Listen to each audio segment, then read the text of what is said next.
মানুষ আল্লাহ ডাক দিয়া বলেন, ও বান্দা, তোমরা যদি আমি আল্লাহর নিয়ামত পাওয়ার পর আমি আল্লাহ রব্বুল আলামিনের নিয়ামতের শুকরিয়া আদায় করো, আমি আল্লাহ রব্বুল আলামিনের কৃতজ্ঞতা আদায় করো, আমি আল্লাহ রব্বুল আলামিন তোমাদের নিয়ামত বাড়ায়া দিব।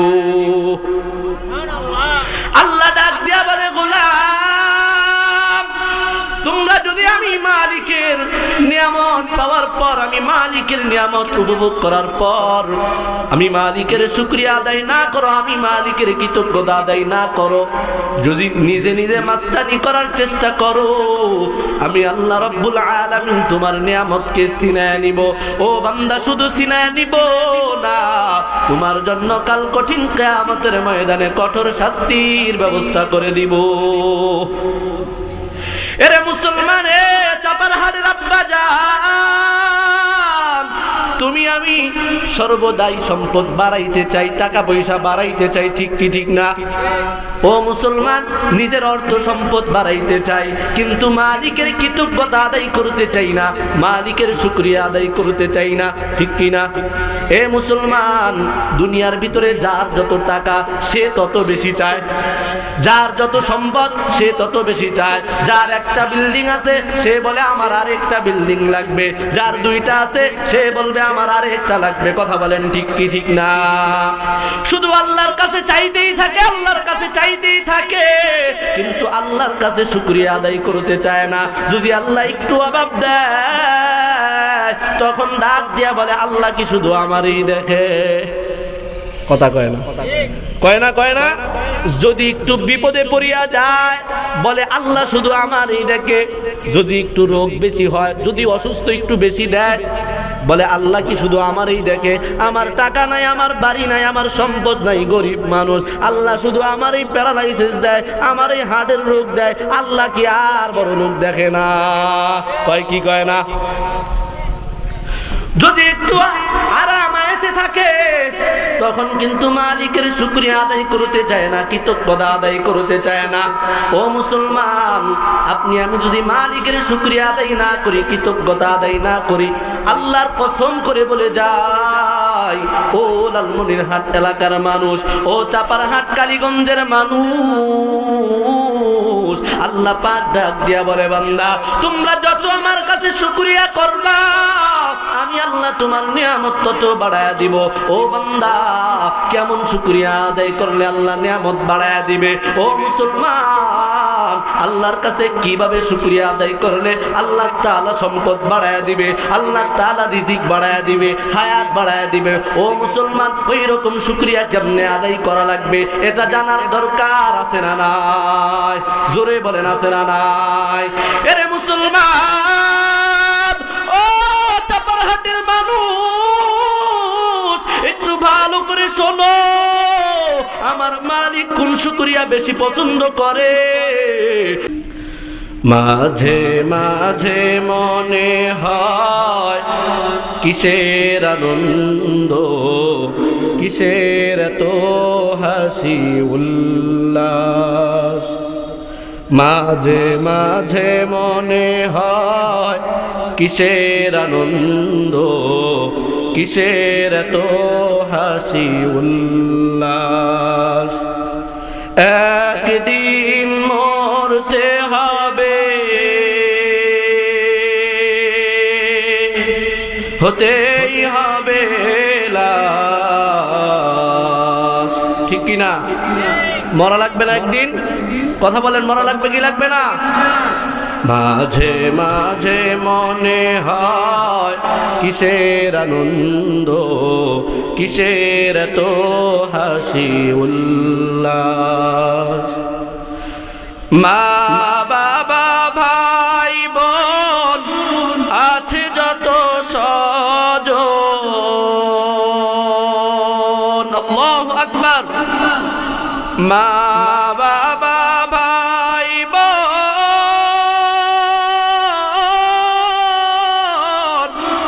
আছে যত স্বজন,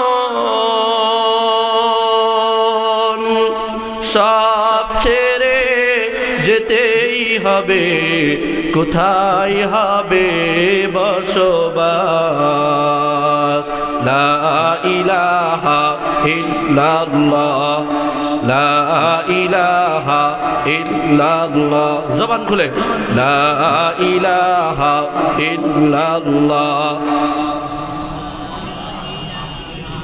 থামেন থামেন, এটা কার নামের জিকির? জোরে বলেন, কার নামের জিকির? আল্লাহর নামের জিকির। আল্লাহর নামের জিকির করতে কোনো সমস্যা আছে? এটা আমার নামের জিকির, আমার বাবার নামের জিকির, চরমনায়ের জিকির, তাই না? জিকিরটা চরমনায়ের। অনেকেই মনে করে জিকির করলে মনে হয় এরা চরমনাই, ঠিক না? জিকির কি চরমনায়ের? কার নামের জিকির? জোরে বলেন, কার নামের জিকির? আওয়াজ হয় নাই, সবাই জোরে আওয়াজ দিয়া বলেন, কার নামের জিকির? আল্লাহর নামের জিকির করতে কোনো সমস্যা আছে? যদি সমস্যা না থাকে তাহলে আল্লাহর জবান দিয়া আল্লাহর নামের জিকির করতে রাজি আছি। লা ইলাহা ইল্লাল্লাহ, লা ইলাহা,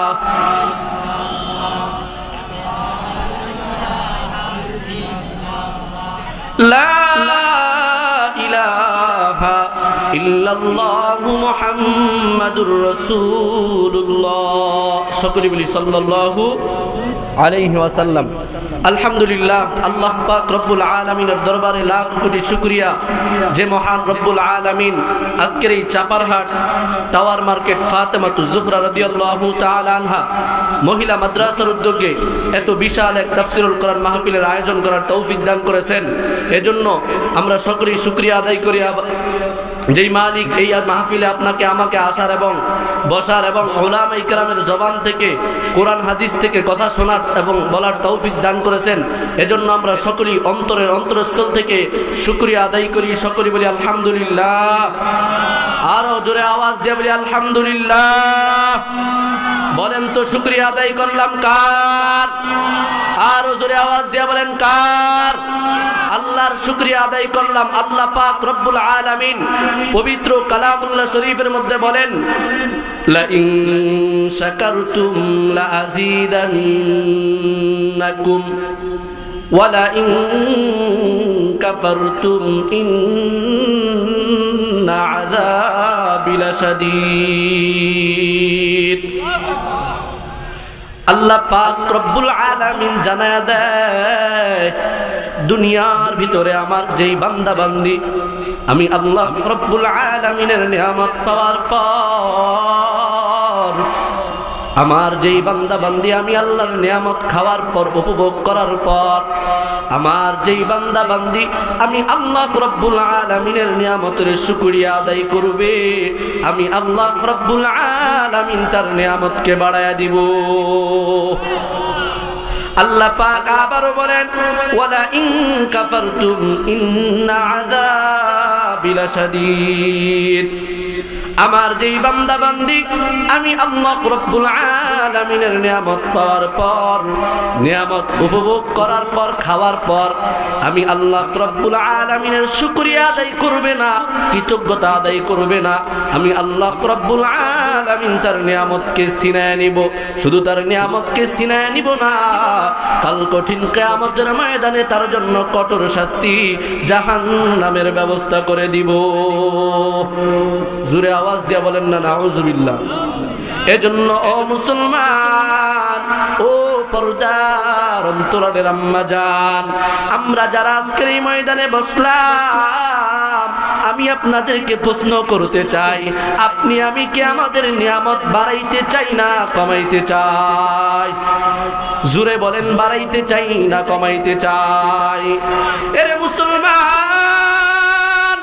ও চাপারহাট এলাকার মানুষ, আল্লাহ ডাক দেয়া বলেন, ও বান্দা, তোমরা যদি আমি আল্লাহর নিয়ামত পাওয়ার পর আমি আল্লাহ রব্বুল আলামিনের নিয়ামতের শুকরিয়া আদায় করো, আমি আল্লাহ রব্বুল আলামিনের কৃতজ্ঞতা আদায় করো, আমি আল্লাহ রব্বুল আলামিন তোমাদের নিয়ামত বাড়ায়া দিব।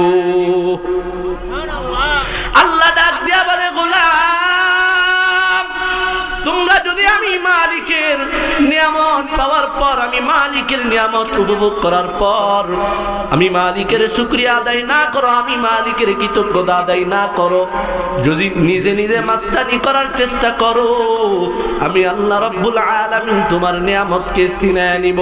ও বান্দা, শুধু ছিনায় নিব না, তোমার জন্য কাল কঠিন কিয়ামতের ময়দানে কঠোর শাস্তির ব্যবস্থা করে দিব। এরে মুসলমান, এ চাপারহাটের আব্বা জান, তুমি আমি সর্বদাই সম্পদ বাড়াইতে চাই, টাকা পয়সা বাড়াইতে চাই, ঠিক কি ঠিক না?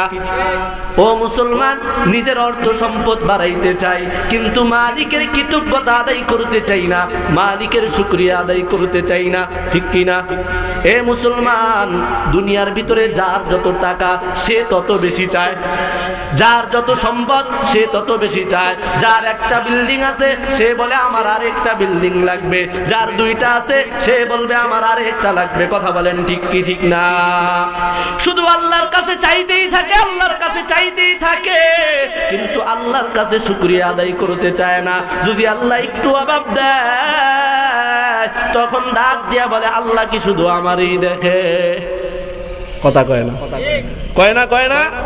যদি একটু বিপদে পড়িয়া যায় বলে আল্লাহ শুধু আমারই দেখে। যদি একটু রোগ বেশি হয়, যদি অসুস্থ একটু বেশি দেয় বলে আল্লাহ কি শুধু আমারই দেখে?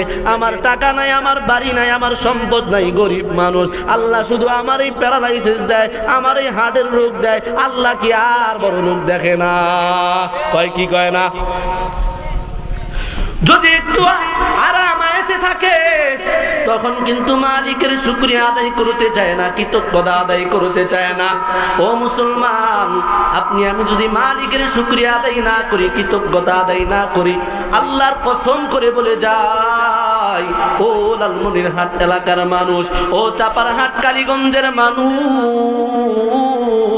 আল্লাহ পাক ডাক দিয়া বলে বান্দা, তোমরা যত আমার কাছে শুকরিয়া করবা আমি আল্লাহ তোমার নিয়ামত তত বাড়ায়া দিব। ও বান্দা, কেমন শুকরিয়া আদায় করলে আল্লাহ নিয়ামত বাড়ায়া দিবে? ও মুসলমান, আল্লাহর কাছে কিভাবে শুকরিয়া আদায় করলে আল্লাহ তাআলা সম্পদ বাড়ায়া দিবে, আল্লাহ তাআলা রিজিক বাড়ায়া দিবে, হায়াত বাড়ায়া দিবে? ও মুসলমান, ওই রকম শুকরিয়া কেমনে আদায় করা লাগবে এটা জানার দরকার আছে না নাই? জোরে বলেন আছে না নাই? এরে মুসলমান, ও চাপারহাটের মানুষ, একটু ভালো করে শোনো, আমার মালিক কোন শুকরিয়া বেশি পছন্দ করে, আমার মালিকের কাছে কেমন শুকরিয়া আদায় করলে মালিক সম্পদ দিতে চায়। ও বান্দা, সবাই চায় দুনিয়াতে আমি টাকাওয়ালা হব, সবাই চায় দুনিয়ার ভিতরে আমি বড় লোক হব। কথা বলেন ঠিক কি ঠিক না? কিন্তু কেউ মালিকের শুকরিয়া আদায় করতে চায় না, কেউ মালিকের কৃতজ্ঞতা আদায় করতে চায় না। কথা বলেন ঠিক কি ঠিক না? আল্লাহ ডাক দিয়া বলে বান্দা, তুমি খাইলেও আমি মালিকের শুকরিয়া আদায় করা লাগবে, না খাইলেও আমি মালিকের শুকরিয়া আদায় করা লাগবে। বান্দা সুস্থ থাকলেও আমি মালিকের শুকরিয়া আদায় করা লাগবে, অসুস্থ থাকলেও আমি মালিকের শুকরিয়া আদায় করা লাগবে, ঠিক না? এ মুসলমান, কেমন শুকরিয়া আদায় করছেন?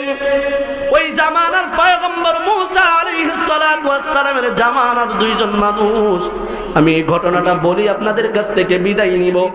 আল্লাহর পয়গম্বর মুসা কালিমুল্লাহ একদিন রাস্তা দিয়া যায় তুর পাহাড়ের দিকে, আল্লাহর সাথে প্রেম করার জন্য, ভালোবাসা করার জন্য, আল্লাহর সাথে কথোপকথন করার জন্য। মুসা পয়গম্বর কিন্তু তুর পাহাড়ের মধ্যে যাইয়া আল্লাহর সাথে কথা বলতো, ঠিক কি ঠিক না? ওই জন্য পয়গম্বর মুসা তুর পাহাড়ের দিকে যায় আল্লাহর সাথে কথা বলার জন্য, আল্লাহর সাথে প্রেম করার জন্য, ভালোবাসা বিনিময় করার জন্য। পয়গম্বর যখন রাস্তা দিয়া যায় তাকায় দেখে রাস্তার এক কর্নারে একজন লোক দাঁড়ায় আছে, ভালো মানের পোশাক, ভালো মানের চেহারা, দেখতে বোঝা যায় অনেক টাকাওয়ালা, সম্পদওয়ালা। আল্লাহর বান্দা রাস্তায় দাঁড়ায় আছে। পয়গম্বর মুসা যখন রাস্তা দিয়া যায়, ওই আল্লাহর বান্দা পয়গম্বরকে ডাক দিয়া বলে, ওরে পয়গম্বর, আপনি কোথায় যাচ্ছেন, আপনি কোথায় যাচ্ছেন? পয়গম্বর ডাক দেয়া বলে, ও ভাই আমি তুর পাহাড়ে যাচ্ছি। বলে অবশ্যই আল্লাহর সাথে কথা বলার জন্য, আল্লাহর সাথে ভালোবাসা করার জন্য? বলে হ্যাঁ। বলে ও ভাই আপনি তুর পাহাড়ে যান, ও পয়গম্বর আপনি তুর পাহাড়ে যান, তবে আমার পক্ষ থেকে একটা কথা আপনার রবকে জিজ্ঞাসা করবেন, আপনার আল্লাহকে জিজ্ঞাসা করবেন, আমার পক্ষ থেকে একটা কথা বলবেন। পয়গম্বর বলে কি কথা?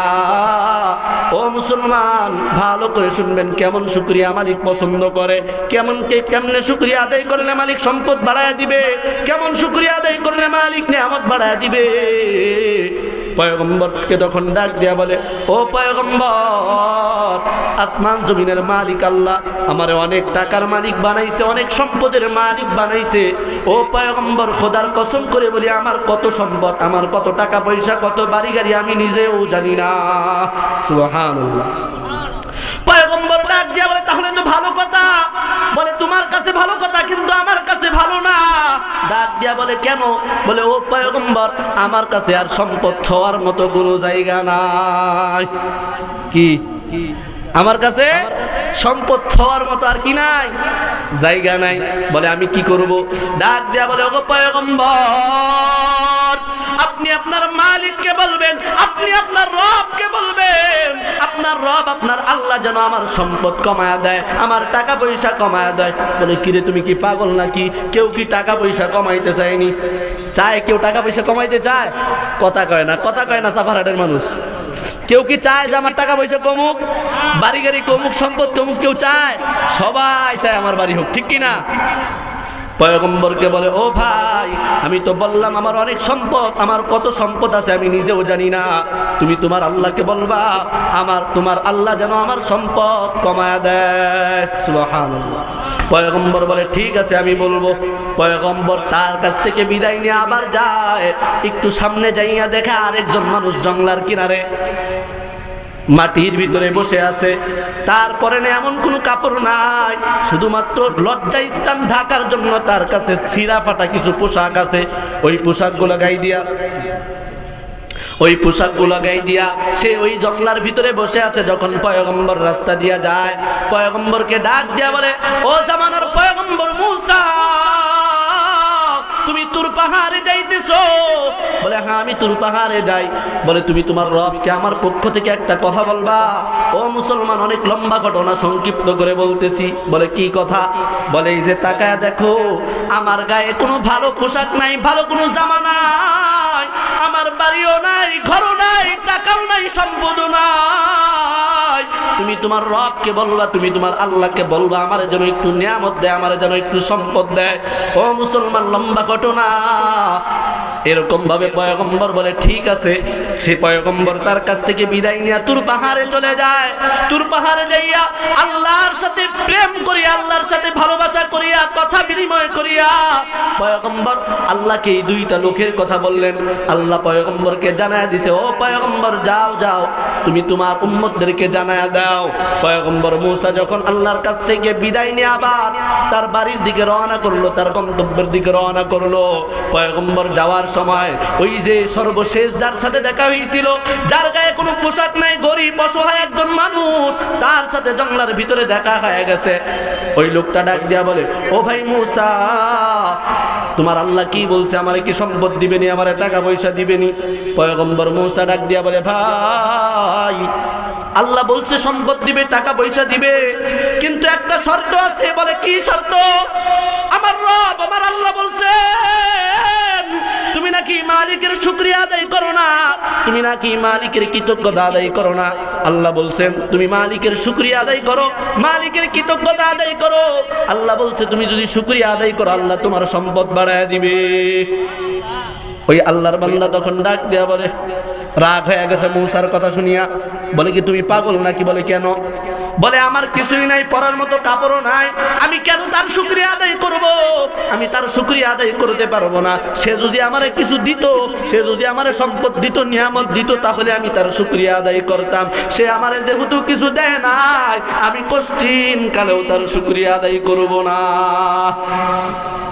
এরে মুসলমান, পয়গম্বর বলে তুমি যদি শুকরিয়া আদায় না করো তাহলে তোমার সম্পদ বাড়বে না, তোমার আল্লাহ নিয়ামত দিবে না। পয়গম্বর তার কাছ থেকে বিদায় নিয়ে আবার চলে যায়। যাওয়ার পর ওই যে টাকাওয়ালা সম্পদওয়ালার কাছে গেছে, যা বলে ও ভাই, আমি আমার আল্লাহরে বলছি, আমার রবকে বলছি তোমার সম্পদ কমাইতে। বলে তোমার আল্লাহ কি বলছে সম্পদ কমাবে নি? বলে না না, এই কথা বলে নাই। বলে কি বলছে? বলে তুমি নাকি আমার মালিক আমার আল্লাহর শুকরিয়া বেশি বেশি আদায় করো, খাইতে গেলেও শুকরিয়া, ঘুমাইতে গেলেও শুকরিয়া, রাস্তা দিয়ে হাঁটতে গেলেও শুকরিয়া, সর্ব অবস্থায় নাকি তুমি আল্লাহর শুকরিয়া আদায় করো। আল্লাহ পাক জানায় দিছে, আল্লাহ বলছে তুমি আজকে থেকে আল্লাহর শুকরিয়া আদায় করা বন্ধ করে দাও, আল্লাহর নিয়ামতের শুকর আদায় করা বন্ধ করে দাও। আমার রব আমার আল্লাহ বলছে, আমার আল্লাহ অটোমেটিক তোমার সম্পদ কমায়া দিবে। পয়গম্বর মুসা যখন আল্লাহর বান্দাকে এই কথা বলল, বলার পর পয়গম্বর মুসা তাকা থেকে সে রাগ হয়ে গেছে, রাগান্বিত হয়ে গেছে। ডাক দিয়ে বলে ও মুসা, যেই মালিক আমারে খাওয়ায়, যেই মালিক আমারে পড়ায়, যেই মালিক আমার এত সম্পদ দিল, যেই মালিক আমার এত টাকা পয়সার মালিক বানাইলো, আমি কেমন ওই মালিকের শুকরিয়া আদায় করব না? আমি কেন মালিকের শুকরিয়া আদায় করব না? আমি যতদিন দুনিয়াতে থাকবো, যেই অবস্থায় থাকবো, যেই হালতেই থাকবো, যত টাকা পয়সার মালিক হই না কেন, আর যদি রাস্তার ফকিরও হই, তবু আমি আমার ওই দয়ার সাগর দয়ার আল্লাহর শুকরিয়া আদায় করা বন্ধ করব না। আরে মুসলমান ভাই, এই সংক্ষিপ্ত ঘটনার মাধ্যমে আপনাদেরকে বুঝাইতে চাই, যে অবস্থায় থাকবো, টাকা থাকলে সম্পদ থাকলেও মালিকের শুকরিয়া আদায় করা লাগবে, ঠিক কি ঠিক না? যদি টাকা নাও থাকে, সম্পদ যদি নাও থাকে, যদি নাও খায়া থাকি, তাও মালিকের শুকরিয়া আদায় করা দরকার আছে না নাই? যদি না থাকে মালিকের শুকরিয়া আরো বেশি করবেন, মালিক বাড়ায়া দিবে। কি রাজি আছেন না সবাই? ও মুসলমান, আমার সংক্ষিপ্ত আলোচনার মাধ্যমে আপনাদেরকে এতটুকুই বুঝাইতে চাইলাম, যে হালতে থাকবেন, যে অবস্থায় থাকবেন, সর্ব অবস্থায় নামাজ পড়বেন, ইবাদত করবেন। শুধু মুখে আলহামদুলিল্লাহ বললেই কিন্তু আল্লাহর শুকরিয়া আদায় হয় না। কথা বলেন ঠিক কি ঠিক না? কাজে কর্মে দেখা দেওয়া লাগবে।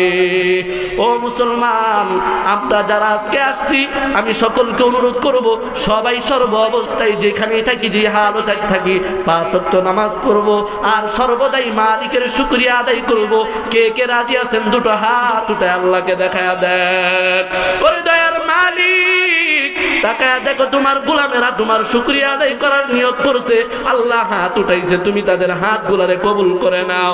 আল্লাহ তুমি আমাদেরকে 5 ওয়াক্ত নামাজি বানায়া দাও, সর্বদাই তুমি মালিকের শুকরিয়া আদায় করার তৌফিক দিয়া দাও। ও দয়ার মালিক, আল্লাহ তোমার খাঁটি বন্ধু, তোমার খাঁটে আশিক না বানায়া তুমি আমাদেরকে মৃত্যুর জন্য ডাক দিও না। আল্লাহ তুমি আমাদের সকলকে তুমি কবুল করিয়া নাও, বলেন আমিন।